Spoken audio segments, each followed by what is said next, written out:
Bonjour. Imaginez un instant un monde où les IA que vous utilisez au quotidien ne se contentent pas simplement de répondre à vos questions. Imaginez un monde où ces outils anticipent. Imaginez un monde où ces outils sont doués d'une forme d'autonomie et résolvent vos problèmes en se coordonnant entre eux. Quel impact est-ce que cela pourrait avoir sur votre quotidien? Allez, on décrypte.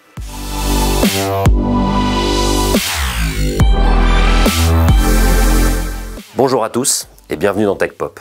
Je m'appelle Xavier et aujourd'hui, je vous emmène dans le monde de l'intelligence artificielle et de ce que l'on appelle les agents. Pas ce type d'agent. Ça, c'est de la science-fiction pour le moment. Je sais que certains d'entre vous fantasmaient un peu ce que peuvent faire les IA. C'est vrai qu'elles ont parcouru un énorme chemin depuis les années 50 et qu'elles sont présentes sous de multiples formes dans nos quotidiens, dans nos téléphones, dans nos voitures, dans nos haut-parleurs. Et puis évidemment, il y a ChatGPT et d'autres modèles de langue qui sont venus tout bousculer avec leurs incroyables capacités à répondre à des questions complexes en langage naturel. Non, pour vous parler d'agents, je pensais plutôt à ça. C'est ça aujourd'hui, la frontière de l'intelligence artificielle. Une IA capable d'aller chercher pour vous une bouteille de lait dans votre frigo. Une IA capable de passer du format question-réponse à l'action, dans un monde physique ou virtuel.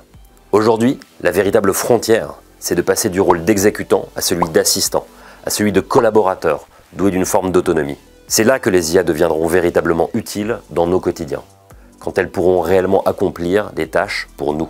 On voit déjà certaines IA, comme ChatGPT, être en mesure d'écrire du code et de l'exécuter. Et si ça peut paraître anodin à certains, c'est en fait majeur pour rendre les systèmes plus indépendants. Aller chercher cette bouteille de lait, c'est en fait un challenge incroyable. Hormis les challenges physiques, il faut que ces IA soient en mesure de comprendre l'intention de l'utilisateur pour transformer celle-ci en une suite d'actions et de les exécuter, en étant capable de s'adapter à l'imprévu. Et si la tâche est compliquée, éventuellement, de se coordonner avec d'autres IA. Que se passe-t-il si la bouteille n'est pas dans la porte du frigo, mais au fond de celui-ci? Que se passe-t-il si je ne suis pas chez moi, mais dans un nouvel environnement? Que se passe-t-il s'il n'y a tout simplement plus de lait? Faut-il prendre l'initiative d'en acheter de nouveau?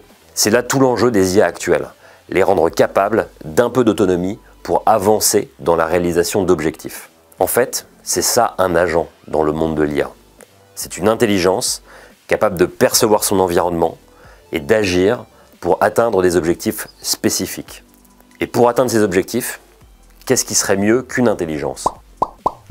Plusieurs intelligences. On peut tout à fait faire travailler plusieurs IA entre elles. Et en leur attribuant des rôles spécifiques, on peut largement améliorer leur capacité à résoudre des problèmes complexes. C'est un peu comme si vous faisiez appel à une équipe d'experts de différents sujets qui travailleraient ensemble. En fait, les modèles de langue actuels comme GPT, Gemini ou Mixtral permettent déjà d'imaginer ces scénarios. Notamment parce qu'ils ont une capacité incroyable, la capacité de jouer un rôle.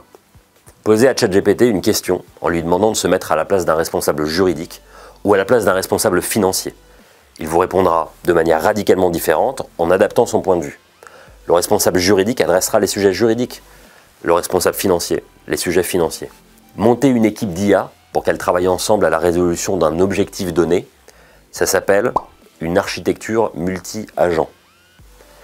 Chez OnePoint, nous utilisons d'ailleurs déjà ces nouvelles capacités pour répondre à certains enjeux de nos clients, comme la migration de code par exemple.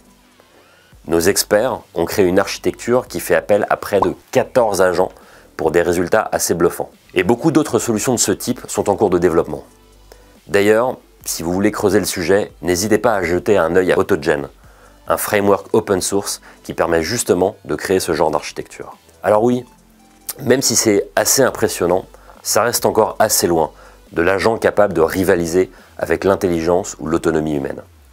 En revanche, ça ne doit pas nous priver de nous projeter sur ce que notre monde pourrait être d'ici quelques années. Car parallèlement aux travaux actuels sur les modèles de langue, de nouveaux types d'IA sont en phase de recherche. Des IA qui seraient nativement capables de planifier, de s'adapter et d'optimiser leurs actions pour atteindre des buts à long terme. On appelle ça des IA orientés objectifs. Imaginez un instant des systèmes capables de gérer l'imprévu et d'optimiser des processus de manière autonome.